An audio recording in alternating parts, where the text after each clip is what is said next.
கர்ணன் படத்துக்கு அப்புறமா மாரி செல்வராஜ் தனுஷ் இணைய இருக்கிற புதிய படத்தை வேல்ஸ் பிலிம் இன்டர்நேஷனல் நிறுவனம் தயாரிக்க இருக்கு. அது பத்தின அறிவிப்பை ஏற்கனவே வெளியிட்டு இருக்காங்க. அந்த படத்தோட இன்னொரு அப்டேட்ட அதோட தயாரிப்பாளர் ஐசரி கணேஷ் சுமோ படத்தோட நிகழ்ச்சியில கொடுத்திருக்காரு. தனுஷ், மாரி செல்வராஜ், AR ரஹ்மான் சேர்ந்து அந்த படம் பண்றாங்க.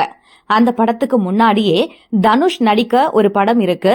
அந்த படத்துக்கு பிறகுதான் மாரி செல்வராஜ் படம் ஆரம்பமாக இருக்கு அப்படின்னு அறிவிச்சிருக்காரு.